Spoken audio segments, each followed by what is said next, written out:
이제 이런 시는 좀 통과를 할게요. 좀 중요한 거를 제가 하고. 그래서 이제 이게, 병자호란 이후에 내를 1937년에 이제 건립을 해서, 2000년도에 이제 다시 발굴했는데, 원래 여기도 이렇게 크지 않았어요. 원래는. 근데 이제 좀 더 이렇게 이제, 다시 보호를 하면서 이렇게 좀 크게 지었고, 여기도 사방 테를 뒀기 때문에 굉장히 큰 규모였어요. 아까 그 세연점처럼 테를 뒀어요. 그리고 여기는 이제 살림 공간이기도 하고, 또 이제 뭐 여기서 뭐 학문 연구도 하고, 여기는 어쨌든 낙서제는 살림집이에요.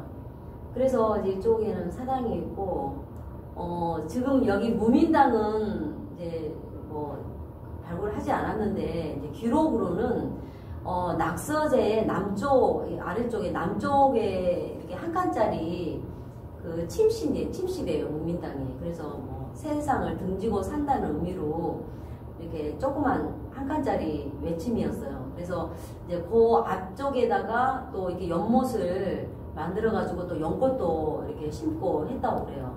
그 주변에 이제 꽃나무도 심고 이렇게 가꿨다는 기록이 있는데, 이거는 무민당은 보존이 안 돼 있어요. 그리고 동화서화라고 이게 조그만 집을 또 하나씩 또 지은 거예요. 그래서 이제 뭐 세속을 벗어나 소박간집. 근데 지금 여기 하나만 복원이 돼 있어요. 하나만 복원이 돼 있고, 원래는 이게 양쪽에 동화서화 이렇게 있었다고 그래요. 네, 제가 그 귀신 얘기 들었던 게 여기고, 그 일하시고 그 아주머니 이쪽에 있었고, 귀신 이야기. 그래서 여기가 또 이렇게 계단으로 이렇게 올라가면 여기에 또 소음병이라고 또 바위가 있는데, 이제 이 소음병도 주자가 그 무의부곡을 또 8곡까지 다 이름을 또 붙이고 시도 적고 했잖아요. 무의부곡가라고. 근데 이제 이 소음병은 무의부곡 5곡 중에 대음병 맞은편에 있는 게 소음병이에요. 저도 이제 중국 그 무의정사 가면서 무의부곡 따라서 배 타고 이렇게 그 코스니까 배 타고 이렇게 내려가면서 뭐 여기가 무의일곡이고 이렇게 설명을 하는데, 제가 지금의 뭐 물론 그때하고 지금이야 뭐 많은 시간이 흘러서 지형도 좀 바뀌고 했겠지만, 저는 그렇게 아름답다는 생각이 안 들더라고요. 근데 이제 그때 당시에는 또 굉장히 또 그 계곡 자체도 아름답고, 또 중국은 산세가 또 독특하고 아름답잖아요. 그래서 거기서도 이 소음병이라는 그 이름을 따와서 이 바위 이름을 소음병이라고 했다 해요. 그래서 여기도 보면 이렇게 또 석고가 있어요. 파서 여기도 또 비 오는 날 이렇게 또 이게 바위 이게 낭떠러지니까 비례포, 폭포를 연출하게끔 이렇게 또 해놨어요. 여기 이 바위가 좀 이렇게 올라가면 반반한데, 여기서도 한 5, 6명 정도는 앉아서 앉을 수 있는 자리인데, 여기를 보면 원래는 이제 기록이 보면 사방으로 소나무 뭐 이렇게 나무들이 삥 둘러 있었대요. 그러니까 삥 둘러 있고 가운데 딱 소음병이 있으니까 한겨울에도 윤선도가 이렇게 옷을 이렇게 풀어 헤치고 앉아서, 물론 뭐 달도 구경했겠지만 또 이렇게 북쪽을 향해서, 북쪽은 또 임금이 있잖아요. 또 그렇게 또 북쪽을 향해서 또 임금을 사모하는 그 연모의 그 정을 또 그렇게 임금을 향한 그 충성 뭐 이런 것들도 이제 또 보이게 했다고 그래요. 그래서 지금은 뭐 그런 적은 아니지만, 그래도 이 소음병도 참 또 윤선도한테는 또 의미 있는 곳이고, 이게 소음병에서 이렇게 올라와서 보면 또 주변 경관이 참 좋아요.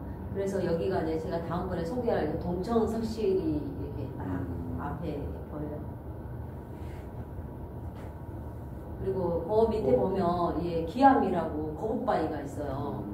근데 이게 원래는 막 흙에 묻혀있고 막 이랬었는데, 나중에 이제 발굴을 했지만 이게 낙서저 터에 이제 선정의 지표가 돼요. 그런데 아까 그 윤희가 윤선도 죽고 나서 78년 후쯤에 이제 그 보육도를 들어가 보니까, 그 윤선도가 살아 생전에 있었던 그런 정자を보고 아무것도 없어요. 그 터만 남아 있는 거예요. 그런데 이제 거기서 자기가 이제 동 사람들한테 이야기를 듣기로는 그 윤선도의 거기 이제 첩의 아들 학간이 있었어요. 이제 윤학미라고 이제 학간이 이제 자기 아버지가 윤선도가 죽고 나서 약간의 이제 좀 주변 좀 정비를 해요. 근데 그 학간이 또 죽고 나서 이간이라는 자기 아들이 대거 이제 다시 재정비를 하는 거예요. 아, 이게 좀 더 화려하게 막 꾸미고, 그러니까 뭐 이게 너무 이렇게 경사지면은 막 흙도 깎아내고 돌도 깎아내고 그러면서 이 바위도 기암도 이게 흙에 묻히고 막 이래요. 막 깨지고 막 이래요. 근데 이제 여기 일하는 인부가 이게 낮잠을 자는데 꿈에 그 하얀 옷을 입은 신선이 하얀 수염을 기른 신선이 나타나가지고 아 여기 그 날아가는 용의 왼쪽 뿔을 깎아버렸으니 이거 저주가 내릴 것이다 이렇게 얘기를 해요. 그러니까 이제 이 인부가 잠에서 깨서 이제 이관한테 얘기를 해요. 아, 저 주인님 제가 꿈을 꿨는데 이렇게 신선이 나타나서 이런 얘기를 하더라. 이거 공사 중단해야 됩니다. 이렇게 얘기를 하니까 그 이관이 야 이게 그게 사실이라며 왜 네 꿈에 나타나냐? 내 꿈에 나타나야 정상이지. 그러면서 그 말을 무시를 하고 계속 공사를 하다가 횡행을 맞아가지고 또 뭐 다들 뭐 이게 뭐 집도 망하고 뭐 다른 사람한테 소유권도 넘어가고 이제 그런 설화가 있어요. 그래서 이제 이 기암 바위를 이제 깨뜨리고 건드려서 그런 저주가 내렸다 이제 이런 얘기가 있어요. 그래서 여기에 단지 사형에 참여한만 알고 그러니까 이 거북바위를 예찬하는 시예요. 뜻 지킴이 돌처럼 단단함을 니라서 하랴 너에게 복구한 대로부터 그러니까 이 복구한 대로 그러니까 너를 지표로 해서 이제 낙서제도 짓고 무비당도 짓고 그렇게 지은 거는 내가 이제 이 사람이 윤선도가 이 거북바위에 앉아서 항상 달구경을 해요. 달구경을 하면서 막 시도 웃고 막 이러는데 여기서 이제 이 사령은 우리가 뭐 이제 거북이야 뭐 이렇게 우리가 지금도 뭐 있지만 뭐 봉황하고 기린하고 봉황, 기린, 용은 상상의 동물 이 세계는 상상의 동물이잖아요. 근데 이제 거기에 이제 거북이는 뭐 건강, 장수, 뭐 집안의 뭐 행복 뭐 이렇게 그리고 이제 바위니까 이제 저리도 상징하겠지만 그러면서 이제 이렇게 귀함을 예찬하는 이런 시를 남겼는데 뭐 이렇게 뭐 참고로 얘기하자면 이 사령 중에 기린은 뭐 인을 상징한다고 그래. 뭐 상소로움도 얘기를 하겠지만 그리고 이제 그 봉황 같은 경우에는 오덕이라고 해서 인의 애지신을 또 상징을 한대요.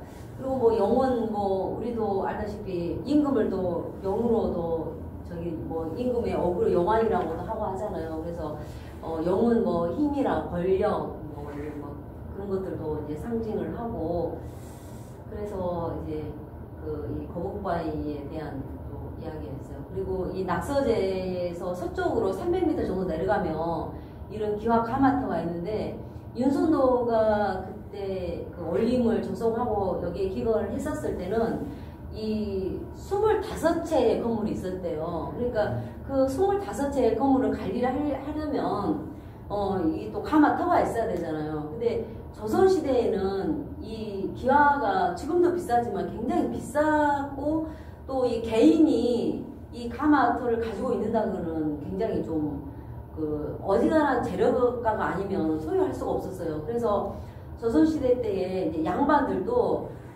이게 쉽게 귀화를 사기가 쉽지가 않아서 이제 그 강공소에 이제 공사가 들어간다. 그러면 이제 가마터를 짓고 하잖아요. 그럴 때 이제 나 우리 집에 수리해야 되니까 귀화장 몇 장 필요합니다. 이렇게 해서 집 개량을 했다고 그러더라고요. 그래서 가마터가 있고 그래서 제가 낙서제를 한번 보여드릴게요.